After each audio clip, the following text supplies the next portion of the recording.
I believe in ability, not disability.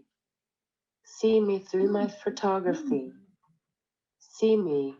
See past my cerebral palsy. Look beyond my wheelchair and see my photography through my lens. I am Nicole Salinas. I am a photographer. I am differently abled. I am connected by technology. See the world through my lens.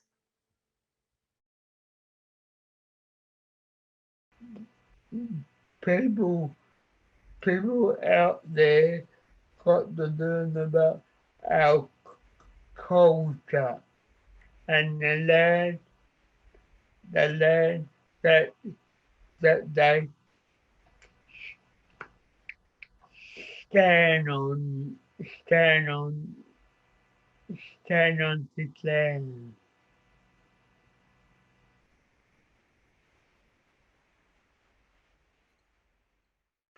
I take, I take people around so they can learn about our culture. Just, just like my, my carers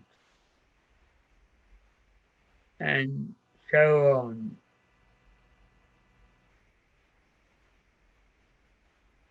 And then they learn about our culture.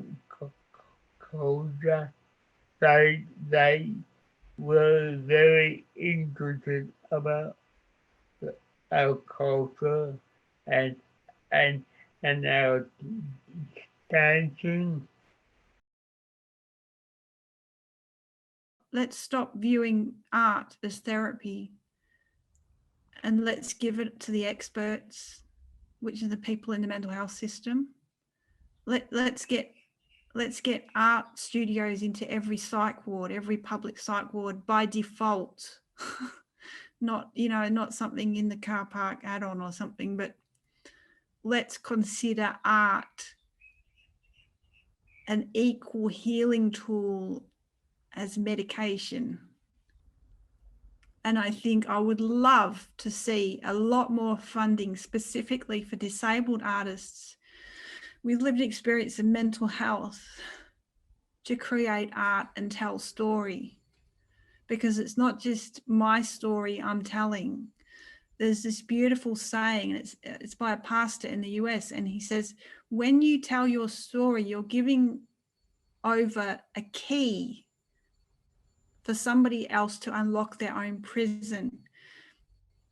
And I think at the moment, the mental health system is a prison, and we can get out of this if we allow creatives and artists to speak and move and show, and not just give all the power to psychiatry. Those days are so over, and I think it's time that we really, really saw the arts as serious manifesto of healing from trauma.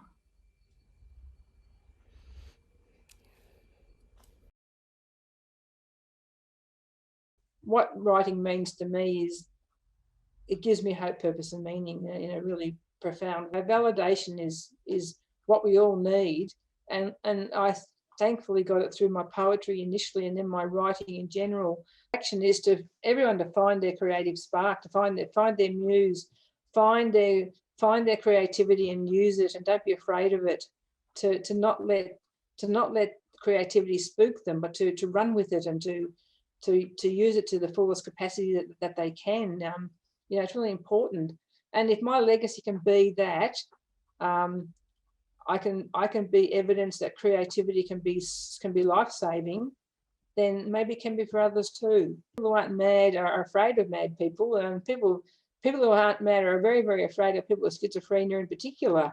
To those of you who look at people with schizophrenia mistrustfully and through the lens of fear, I have to say to you, I have schizophrenia and I'm not a monster. I've got to keep reminding people that I'm not a monster, even though I have this awful diagnosis. So if you're not mad, find compassion and understanding for those of us who are or have been mad. Don't be too judgmental.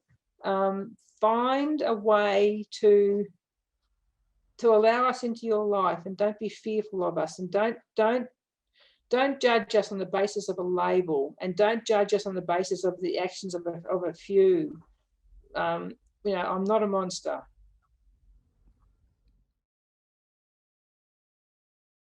Force yourself to do anything. If you don't feel like doing it, don't do it. You'll produce hollow work.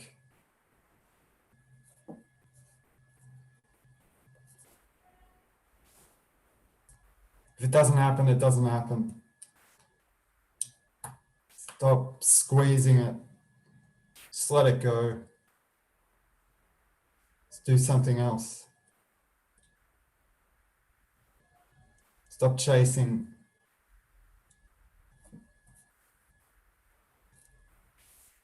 Don't chase it. It'll find you. That's it.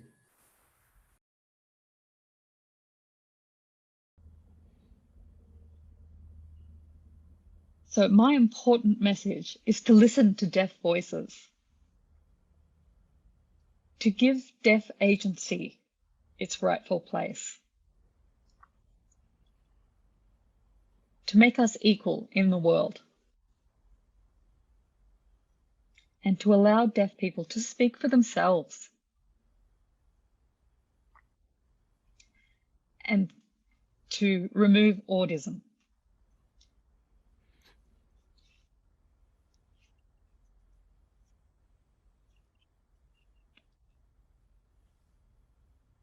So my call to action is for equality, bridging the gap between hearing and deaf people, to have better awareness and understanding of deaf culture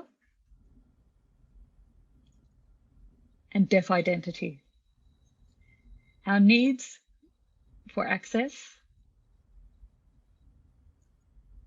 and to give deaf people an opportunity to raise their voices.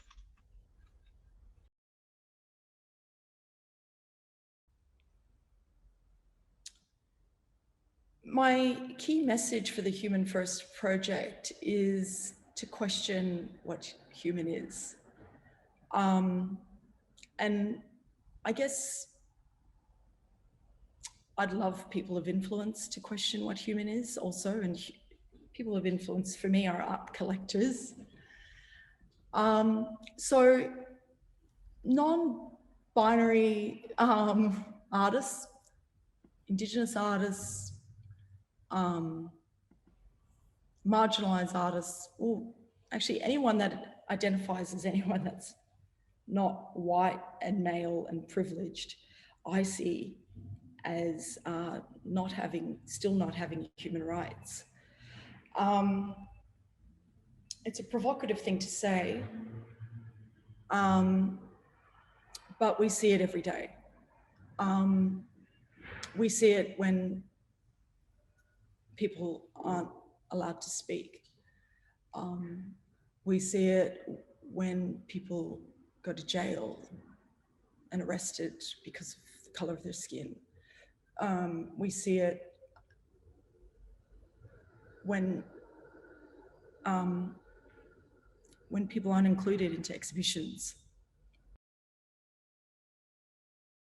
To disabled people, I want to say, or disabled artists, I want to say, make the art that you want to make.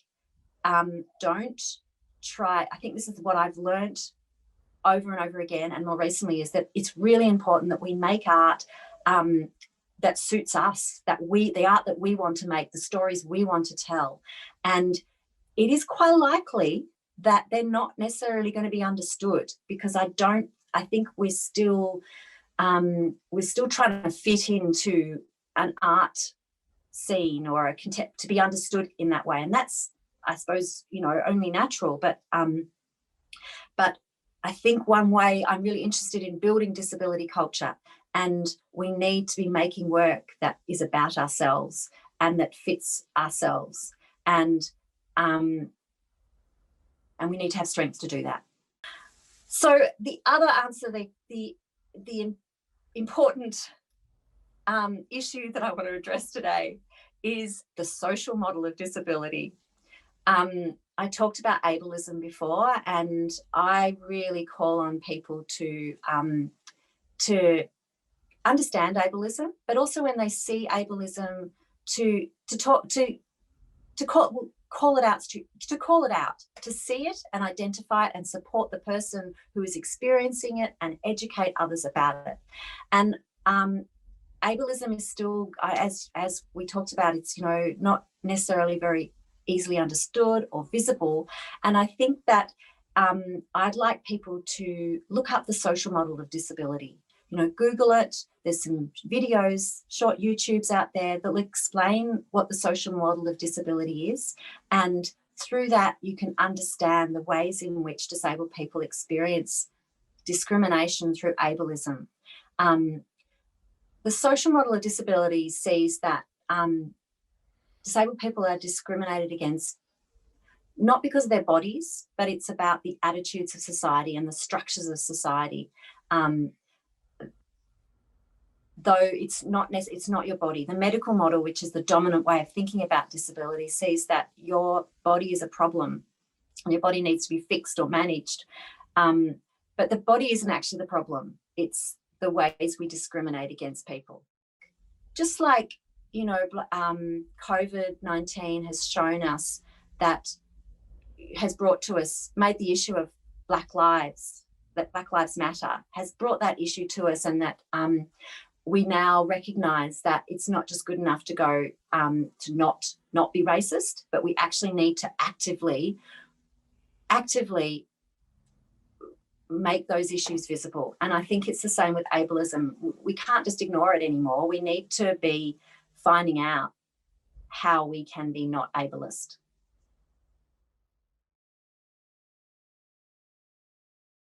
What was important to me was to make that macro difference. 10 years ago, when I started off my creativity, I was sleeping on a concrete floor. Each night I'd wake up with screaming with cold and hunger. 10 years later, I paid the price. The world opened up to me, and it was get on with it. I decided to totally commit to honouring my dreams, hopes, and ambitions. So my key message to everyone is, by knowing what was important to me to begin with and focusing on what I wanted to achieve, macro change, then dreams come a reality. For a legacy, this isn't how I'd like other people to remember me.